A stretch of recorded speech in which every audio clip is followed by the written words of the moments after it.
चलिए बच्चों, आज क्लास 10th का एक नया चैप्टर है कार्बन एंड इट्स कंपाउंड। ये चैप्टर नंबर 4 है, उसको शुरू करते हैं। ठीक है, तो इसमें सबसे पहले हम बात करते हैं कार्बन की। ठीक है, तो सभी को पता है कार्बन क्या है। कार्बन एक एलिमेंट है पीरियोडिक टेबल का, और इसका एटॉमिक नंबर कितना है? 6। यानी ये पीरियोडिक टेबल की 6वीं पोजीशन पर प्रेजेंट होता है पीरियोडिक टेबल के अंदर। और इसका जो सिंबल है वो क्या होता है? Capital C। और कार्बन एक नॉन मेटल होता है। ठीक है, उसके बाद ये जो टर्म कार्बन है, इसमें ये जो कार्बो है, कार्बो, इसका मतलब होता है कोल। ये कार्बो एक लैटिन वर्ड है जिसका मतलब कोल। यानी जो कार्बन होता है, it is the main constituent of coal, इसलिए इसको कार्बन बोला जाता है। क्लियर है?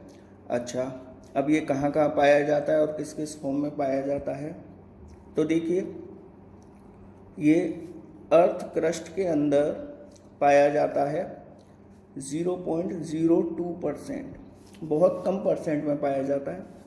और किस फॉर्म में पाया जाता है? In the form of minerals.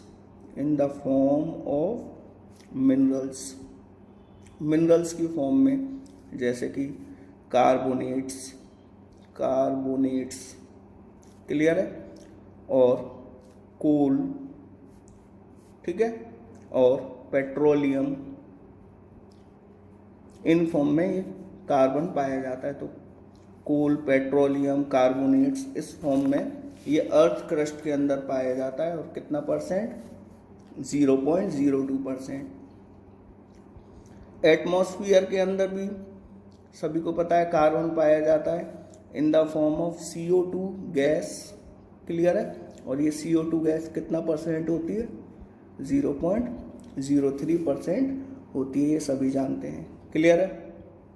उसके बाद अगर हम बात करें importance of carbon, importance, carbon की इम्पोर्टेंस दोनों ही जगह है। दोनों जगह यानी लिविंग और नॉन लिविंग, दोनों एस्पेक्ट में इसकी बहुत इम्पोर्टेंस है। ठीक है, सभी को पता है कि all living things are made up of carbon compound. यानी प्लांट हों चाहे एनिमल्स हों, ये सभी किससे मिलके बने हुए होते हैं? कार्बन कंपाउंड से। कार्बन कंपाउंड से, या मैं इनको क्या कह सकता हूँ, ऑर्गेनिक कंपाउंड्स, इनसे मिलके बने हुए होते हैं। अगर नॉन लिविंग की बात करते हैं तो नॉन लिविंग थिंग्स भी कार्बन से ही मिलके बनी हुई होती हैं। जैसे कि फूड, फूड के अंदर जैसे ग्रेन्स, अनाज, पल्सेस, दाल, शुगर, चीनी, टी, चाय, एक्सेट्रा, ये सभी कार्बन से मिलके बने हुए होते हैं। ठीक है, उसके बाद कॉटन, सिल्क, वूल, ये सारी चीज़ें भी किससे मिलके बनी हुई होती है? कार्बन से। अगर हम फ्यूल्स की बात करते हैं, फ्यूल्स में जैसे LPG आता है, liquid petroleum gas, natural gas, CNG compressed natural gas, petrol, diesel, इन सब के अंदर जो है कार्बन पाया जाता है। तो हम ये कह सकते हैं कि carbon element plays a very important role in our daily life. ठीक है, तो ये हमारी इम्पोर्टेंस हो गई। अब अगर मुझे पता करना है कि किसी भी चीज़ के अंदर कार्बन है या नहीं, तो आप कैसे टेस्ट करोगे? How can we test the presence of carbon in a material? How can we test the presence of carbon in a material? किसी भी मटेरियल के अंदर कार्बन प्रेजेंट है या नहीं, वो हम कैसे टेस्ट कर सकते हैं? तो हम क्या करेंगे, उस मटेरियल को ऑक्सीजन की प्रेजेंस में बर्न करेंगे। बर्न करने पर गैस रिलीज होगी, उस गैस को आप पास करोगे लाइम वाटर में। अगर लाइम वाटर में गैस को पास करने पर लाइम वाटर अगर मिल्की हो जाता है तो उस मटेरियल के अंदर कार्बन प्रेजेंट है। अच्छा, ऐसा क्यों होता है? क्योंकि अगर मटेरियल के अंदर कार्बन प्रेजेंट होगा तो यहाँ कौन सी गैस रिलीज होगी? CO2 gas. और सभी को पता है जब CO2 गैस लाइम वाटर में पास होती है तो वह कैसी हो जाती है? मिल्की। क्लियर है? चलिए अब हम पढ़ेंगे कि carbon always form covalent bond, यानी कार्बन हमेशा कोवेलेंट बॉन्ड ही क्यों बनाता है। तो देखिए, अभी थोड़ी देर पहले मैंने आप सभी को बताया था कि कार्बन का एटॉमिक नंबर कितना होता है। कार्बन का एटॉमिक नंबर 6 होता है। इसलिए जब हम कार्बन का इलेक्ट्रॉनिक कॉन्फ़िगरेशन करेंगे तो वो हो जाता है 2,4। अब यहाँ पर जो ये 4 हैं ये क्या कहलाते हैं? Valence electrons. ठीक है, सभी को पता होगा वैलेंस इलेक्ट्रॉन किसे कहते हैं? जो आउटर मोस्ट शेल के इलेक्ट्रॉन्स होते हैं उनको वैलेंस इलेक्ट्रॉन्स कहते हैं। क्लियर है? तो ये बात तो सबको समझ में आ गई होगी कि कार्बन के आउटर मोस्ट शेल के अंदर 4 इलेक्ट्रॉन हैं। अब कार्बन को स्टेबिलिटी के लिए 3 काम करने होंगे। या तो वो ये 4 इलेक्ट्रॉन लूज कर दे, या फिर वो 4 मोर इलेक्ट्रॉन्स गेन कर ले, या फिर वो 4 इलेक्ट्रॉन्स शेयर कर ले। क्लियर है? अब एक एक करके तीनों केसेस को समझते हैं। अगर कार्बन एटम को स्टेबल होना है तो या तो वो 4 इलेक्ट्रॉन लूज कर दे, यानी 4 इलेक्ट्रॉन लूज करने के बाद उसका कॉन्फ़िगरेशन 2 हो जाएगा। 2 एक स्टेबल कॉन्फ़िगरेशन माना जाता है। दूसरा, या फिर वो 4 मोर इलेक्ट्रॉन गेन कर ले, यानी 4 इलेक्ट्रॉन पहले से ही हैं वैलेंस शेल में, 4 और गेन कर लेगा तो टोटल 8 हो जाएंगे। 8 हो जाएंगे आउटर मोस्ट शेल में, तो ये भी एक जो है स्टेबल कॉन्फ़िगरेशन होता है। क्लियर है? और तीसरा केस है कि वो 4 इलेक्ट्रॉन किसी से शेयर कर ले। अब ऊपर वाले जो 2 केसेस हैं कि 4 इलेक्ट्रॉन लूज करने का या 4 इलेक्ट्रॉन गेन करने का, ये केसेस पॉसिबल नहीं है। अब क्यों पॉसिबल नहीं है?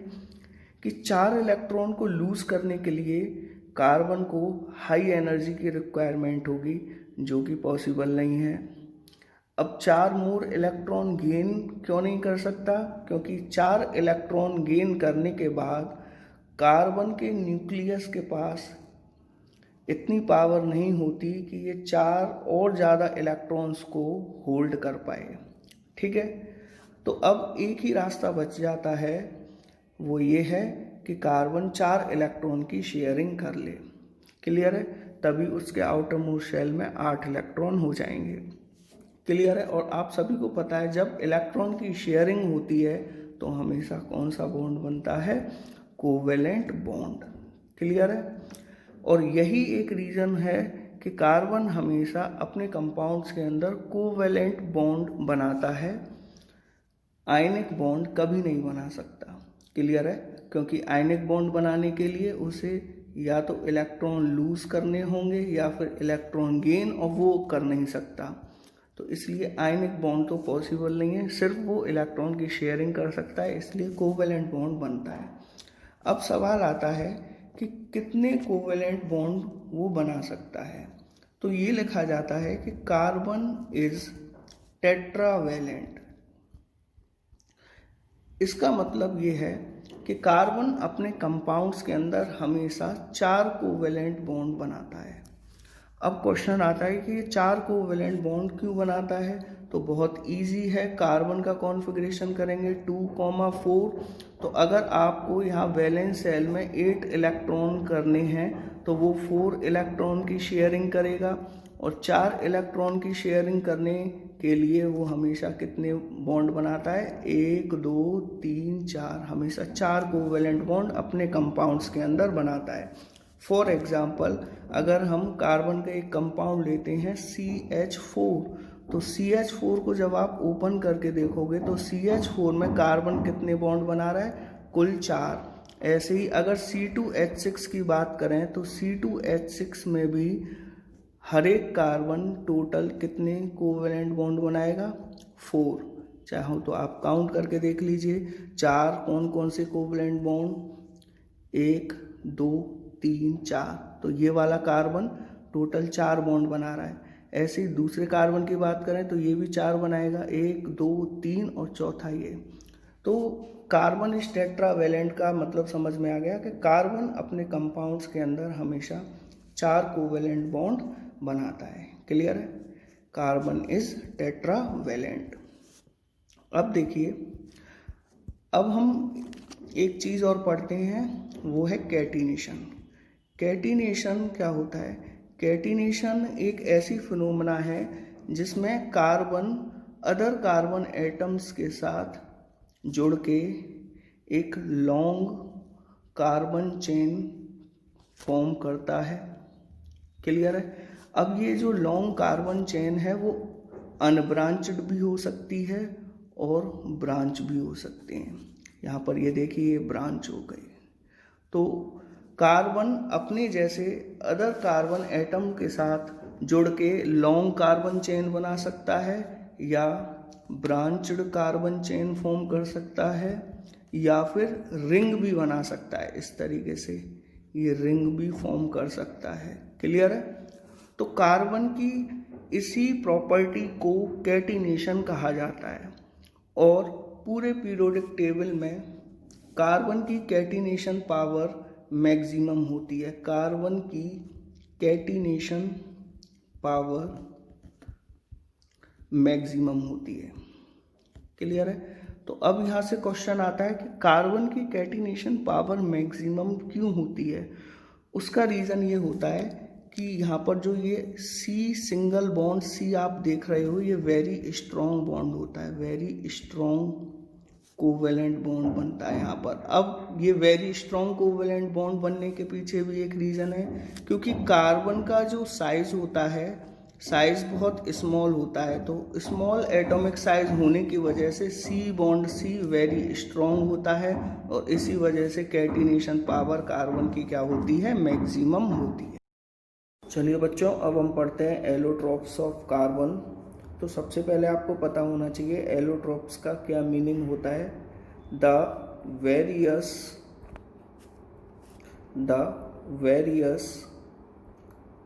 Physical forms in which an element can exist। ठीक है? एलिमेंट अगर एक से ज़्यादा फिजिकल फॉर्म्स में एग्जिस्ट कर रहा है, अगर कोई भी एलिमेंट एक से ज़्यादा फिजिकल फॉर्म में एग्जिस्ट करता है इस दुनिया के अंदर, तो वो उसके एलोट्रॉप्स कहलाते हैं। जैसे कि कार्बन इस नेचर में 3 फिजिकल फॉर्म्स में एग्जिस्ट करता है, यानी कार्बन के 3 एलोट्रॉप्स होते हैं। पहला होता है डायमंड, ठीक है, दूसरा होता है ग्रेफाइट, और तीसरा जो रिसेंटली डिस्कवर किया गया है उसका नाम है बकमिस्टर फुलरीन। ठीक है? तो कार्बन नेचर में 3 फिजिकल फॉर्म्स के अंदर पाया जाता है, डायमंड, ग्रेफाइट और बकमिस्टर फुलरीन। तो इन तीनों की स्टडी करते हैं। सबसे पहले हम बात कर लेते हैं डायमंड की। ठीक है? डायमंड एक कलरलेस ट्रांसपेरेंट सब्सटेंस होता है। क्लियर है? इसकी एक्स्ट्रा ऑर्डिनरी ब्रिलियंस होती है। ब्रिलियंस का मतलब चमक, हिंदी में चमक कहते हैं, यानी इसकी एक अद्भुत चमक होती है। आप सबको पता होगा डायमंड जो है इसी वजह से प्रसिद्ध है कि इसकी एक एक्स्ट्रा ऑर्डिनरी ब्रिलियंस यानी चमक होती है। डायमंड चमकता है। क्लियर है? डायमंड हैवी होता है, ठीक है, हार्ड होता है। हार्ड के लिए ये कहा जाता है कि it is hardest natural substance known, यानी इस दुनिया का सबसे हार्डेस्ट मटेरियल डायमंड को ही माना जाता है। क्लियर है। और एक इम्पॉर्टेंट बात और कि डायमंड को जब हम ऑक्सीजन की प्रेजेंस में बर्न करते हैं तो ओनली CO2 गैस बनती है, केवल CO2 गैस बनती है, यानी और कोई भी अदर सब्सटेंस फॉर्म नहीं होता। इसका मतलब क्या हुआ? This shows that diamond is made up of carbon only. Diamond is made up of carbon only. ठीक है। और इसी वजह से जब कभी भी हम डायमंड की बात करते हैं तो डायमंड का सिंबल क्या लिखते हैं? C, क्योंकि ये सिर्फ कार्बन से ही मिलके बना हुआ होता है, इसलिए डायमंड को किससे रिप्रेजेंट करते हैं? C से। क्लियर है यहाँ तक?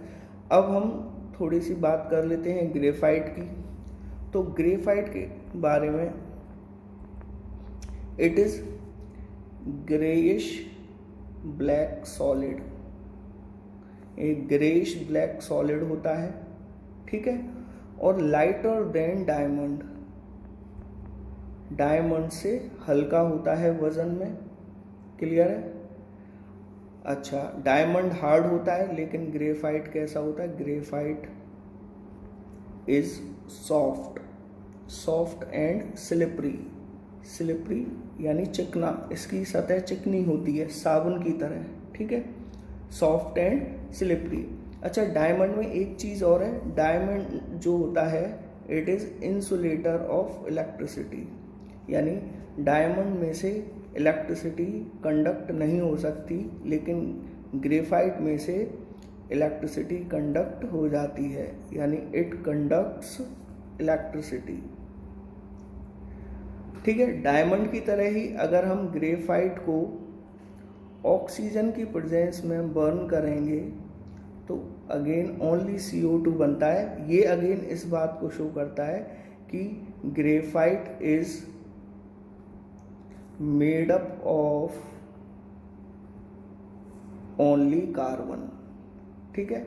इसीलिए जब ग्रेफाइट की बात करेंगे तो ग्रेफाइट को रिप्रेजेंट करने के लिए भी हम कार्बन का सिंबल ही बनाते हैं। तो अब आप यहाँ पर देख पा रहे हो कि जो फिजिकल प्रॉपर्टीज हैं डायमंड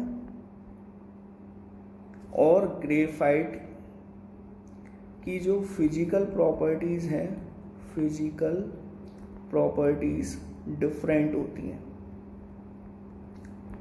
क्लियर है? कैसे डिफरेंट होती हैं? अभी मैंने बताया था कि डायमंड हार्ड होता है, ग्रेफाइट सॉफ्ट होता है, डायमंड में से करंट फ्लो नहीं हो सकता, ग्रेफाइट में से करंट फ्लो हो सकता है। तो ये सारी चीज़ें क्या शो कर रही हैं कि डायमंड और ग्रेफाइट की फिजिकल प्रॉपर्टीज़ क्या होती हैं? डिफरेंट, लेकिन केमिकल प्रॉपर्टीज़ क्या होती हैं? सेम। केमिकल प्रॉपर्टीज़ सेम क्यों होती है? क्योंकि अभी मैंने आपको ये बताया था कि चाहे डायमंड हो चाहे ग्रेफाइट, दोनों को जब ऑक्सीजन की प्रेजेंस में बर्न करते हैं तो दोनों केवल CO2 गैस रिलीज करते हैं। ये इस बात को शो कर रहा है कि डायमंड और ग्रेफाइट दोनों की केमिकल प्रॉपर्टीज़ क्या होती हैं? सेम। तो अब यहाँ सवाल आता है कि डायमंड की फिजिकल प्रॉपर्टीज डिफरेंट क्यों होती है? तो उसका रीज़न है, इस बात का रीज़न है कि इनकी स्ट्रक्चर डिफरेंट होती है। डायमंड और ग्रेफाइट दोनों की स्ट्रक्चर डिफरेंट होती है और इसी वजह से इनकी फिजिकल प्रॉपर्टीज डिफरेंट होती हैं। तो स्ट्रक्चर के बारे में पढ़ते हैं तभी हमें पता चल पाएगा कि क्या डिफरेंस होता है डायमंड और ग्रेफाइट की स्ट्रक्चर में। तो हम पढ़ते हैं स्ट्रक्चर ऑफ डायमंड। ठीक है। देखिए, जो डायमंड का जो क्रिस्टल होता है वो एक जाइंट मॉलिक्यूल से मिलके बना हुआ होता है। जाइंट मॉलिक्यूल यानी वेरी बिग मॉलिक्यूल से मिलके बना हुआ होता है। और डायमंड की स्ट्रक्चर के अंदर हर एक carbon atom 4 other carbon atoms से जुड़ा रहता है टेट्राहेड्रली, इस तरीके से। क्लियर है? जैसे कि ये एक कार्बन एटम है, तो ये carbon atom 4 other carbon atom से टेट्राहेड्रली जुड़ा रहता है, और इस तरीके से जुड़ने के बाद एक नेटवर्क लाइक स्ट्रक्चर फॉर्म करता है। किस तरीके से फॉर्म करता है नेटवर्क लाइक स्ट्रक्चर, वो देख लेते हैं। जैसे कि फॉर एग्जांपल ये हमारा कार्बन है और ये टेट्राहेड्रली 4 अदर कार्बन एटम से इस तरीके से लिंक है। क्लियर है? अब हम इस वाले कार्बन की बात करें तो ये फिर इस तरीके से लिंकेज करेगा। तो आप देख पा रहे हो कि ये वाला कार्बन 1 2 3 4 से जुड़ा हुआ है, उसी तरीके से ये वाला कार्बन 1 2 3 4 से जुड़ा हुआ है। क्लियर है? तो यहाँ आपको जो गौर देना है वो इस बात का कि हर carbon atom 4 other carbon atom से जुड़ा हुआ रहेगा। अब ऐसे ही अगर मैं बात करूँ इस कार्बन की, तो यहाँ से ये जो लिंकेज होती है वो इस तरीके से 1 2 3 और 4। तो मैं किस कार्बन की बात कर रहा हूँ? इस कार्बन की। ये कार्बन 4 अदर कार्बन एटम से जुड़ा हुआ है, 1 2 3 4। क्लियर है ये बात? तो इस तरीके से ये नेटवर्क लाइक स्ट्रक्चर फॉर्म करता है। तो ये इस तरह की स्ट्रक्चर क्या बन गई? Network like structure. क्लियर है? और इस नेटवर्क लाइक स्ट्रक्चर की वजह से ही जो डायमंड की स्ट्रक्चर होती है वो कैसी होती है? रिजिड। रिजिड होने के साथ साथ कैसी होती है? हार्ड। क्लियर है?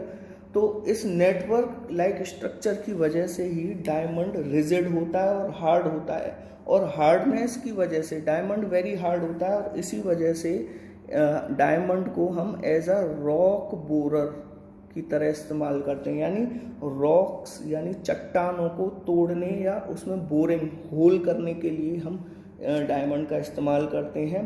और चट्टानों में होल क्यों करते हैं? क्योंकि वहाँ से जो है ऑयल निकलता है, पेट्रोलियम वगैरह जो है वो बाहर निकलेंगे। और किस तरीके से यूज़ कर सकते हैं डायमंड का? As a glass cutter. कांच को तोड़ने के लिए भी हम डायमंड का इस्तेमाल करते हैं। क्लियर है? तो इस तरीके से डायमंड की स्ट्रक्चर होती है। अब यहाँ पर आप ये देख रहे हो जो सी सिंगल बॉन्ड सी जो बना हुआ है, ये जो बॉन्ड होता है वो वेरी स्ट्रॉन्ग बॉन्ड होता है, और वेरी स्ट्रॉन्ग बॉन्ड होने की वजह से ही कार्बन का जो मेल्टिंग पॉइंट है वो वेरी हाई होता है। कार्बन का मेल्टिंग पॉइंट लगभग कितना होता है? 3500 डिग्री सेल्सियस, यानी 3500 डिग्री सेल्सियस इसका मेल्टिंग पॉइंट होता है। कोई आपसे पूछे कि मेल्टिंग पॉइंट इतना हाई क्यों होता है, तो C bond C very strong होने की वजह से a lot of heat energy is required to break this networking of strong bonds. Clear है?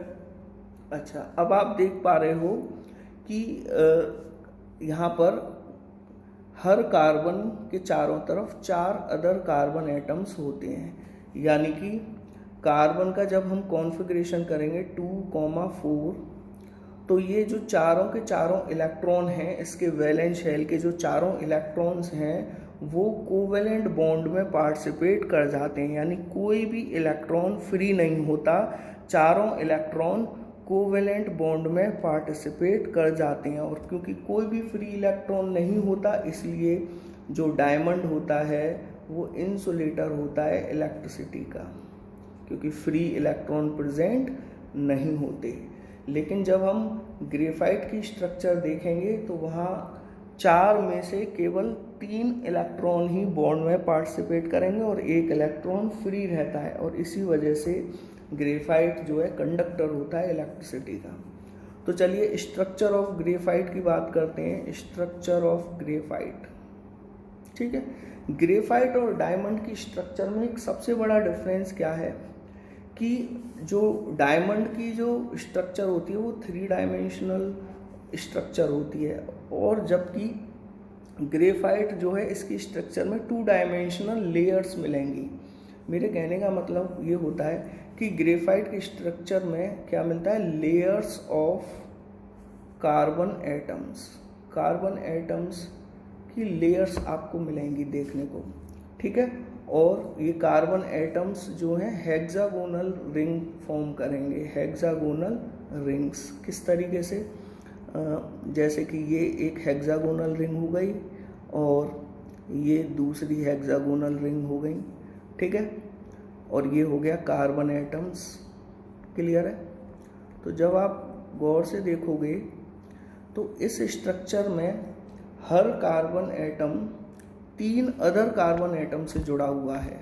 डायमंड में 4 से जुड़ा रहता था, जैसे कि ये कार्बन एटम 1, 2 और 3 कुल मिला के 3 अदर कार्बन एटम से जुड़ा हुआ है। क्लियर है। तो ये हमारी हो गई पहली लेयर, फर्स्ट लेयर। क्लियर है। अब देखिए दूसरी लेयर भी इसी तरीके की होगी, सेकंड लेयर भी इस तरीके से कैसे बनाएंगे, ये एक हेक्सागोनल रिंग और ये दूसरी हेक्सागोनल रिंग, ठीक है। और ये हो गए कार्बन एटम्स। तो ये आपके हो गई सेकंड लेयर, ये दूसरी लेयर हो गई, ठीक है। तो इसका मतलब ग्रेफाइट के स्ट्रक्चर में कार्बन एटम्स हेक्सागोनल रिंग बनाते हैं और लेयर्स की फॉर्म में पाए जाते हैं। अच्छा, इन लेयर्स के बीच में एक वीक फोर्सेस ऑफ अट्रैक्शन भी पाए जाते हैं। वीक फोर्सेस ऑफ अट्रैक्शन होते हैं वांडर वाल फोर्सेस, वांडर वाल फोर्सेस। और ये फोर्सेस बहुत वीक होते हैं। वीक होने की वजह से जो ये लेयर्स हैं ये स्लिपरी होती हैं, यानी एक लेयर दूसरी लेयर के ऊपर स्लिप कर सकती है।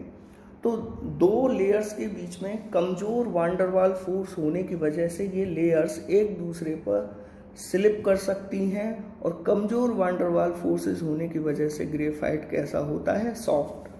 अब क्योंकि ग्रेफाइट की नेचर स्लिपरी होती है, इसलिए ग्रेफाइट को हम एज अ ड्राई लुब्रिकेंट की तरह इस्तेमाल करते हैं। जिस तरीके से मशीन के पार्ट्स के बीच में फ्रिक्शन की वजह से लॉस ना हो जाए, उसके लिए हम मशीन के पार्ट्स के बीच में ऑयल डाल देते हैं, उसी तरीके से जो है graphite as a oil dry lubricant work करता है। आ रही है बात समझ में। तो हैवी जो मशीन्स होती हैं उनके अंदर एज अ लुब्रिकेंट, जैसे ऑयल एज अ लुब्रिकेंट हम इस्तेमाल करते हैं, साइकिल वगैरह में ऑयलिंग करते हैं, वही काम ये करता है।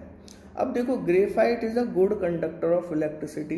ग्रेफाइट इलेक्ट्रिसिटी का एक अच्छा कंडक्टर होता है। क्यों? क्योंकि ग्रेफाइट की स्ट्रक्चर में आप देख पा रहे हो कि कार्बन केवल 3 ही कोवेलेंट बॉन्ड बना रहा है, 1, 2 और 3। यानी कार्बन के 4 वैलेंस इलेक्ट्रॉन्स में से केवल 3 वैलेंस इलेक्ट्रॉन बॉन्ड फॉर्मेशन में पार्टिसिपेट कर रहे हैं और 1 इलेक्ट्रॉन फ्री होगा, और वो फ्री इलेक्ट्रॉन की वजह से graphite is a good conductor of electricity. Clear है। अच्छा, अभी तक हमने जो है तीसरा एलोट्रॉप नहीं पढ़ा है, उसका नाम है Buckminster fullerene. Buckminster fullerene recently discover किया गया है, और इसकी जो स्ट्रक्चर होती है वो स्फेरिकल स्ट्रक्चर होती है। स्फेरिकल स्ट्रक्चर या फुटबॉल की तरह की शेप होती है, फुटबॉल की तरह की शेप होती है, ठीक है, स्फेरिकल स्ट्रक्चर। और इसके अंदर भी जो कार्बन है इस तरीके से हेक्सागोनल रिंग्स फॉर्म करते हैं। एक सेकंड,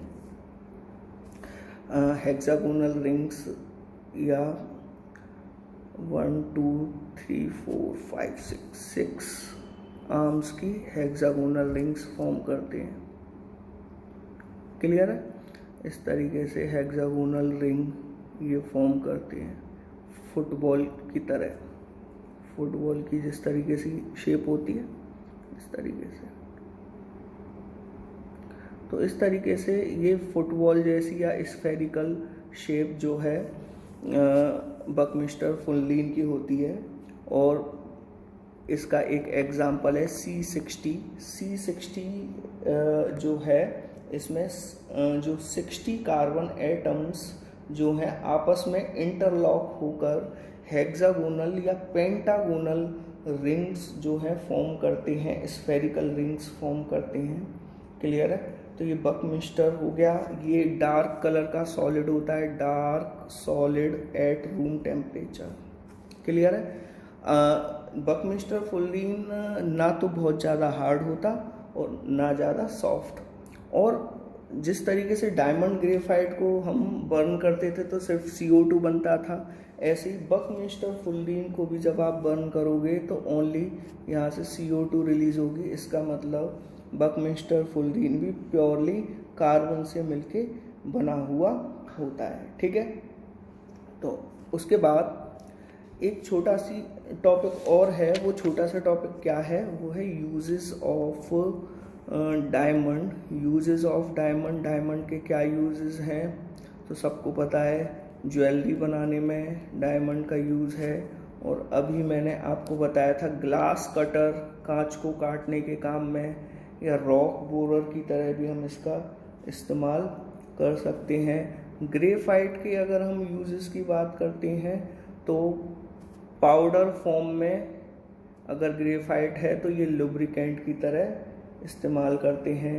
जो आपके पेंसिल की जो लीड होती है वो भी इसी से मिलके बनी हुई होती है। ठीक है? और जो हमारे सेल्स होते हैं, ड्राई सेल्स होते हैं, जैसे कि दीवार की जो घड़ी होती है उसमें आप पेंसिल सेल लगाते हो, उसको ड्राई सेल कहते हैं। उसमें जो है ये एज अ इलेक्ट्रोड की तरह ग्रेफाइट का इस्तेमाल किया जाता है। तो इस तरीके से ये जो कार्बन के जितने भी एलोट्रॉप्स थे वो कंप्लीट हो चुके हैं। नेक्स्ट वीडियो के अंदर हम पढ़ेंगे कि ऑर्गेनिक कंपाउंड्स क्या होते हैं।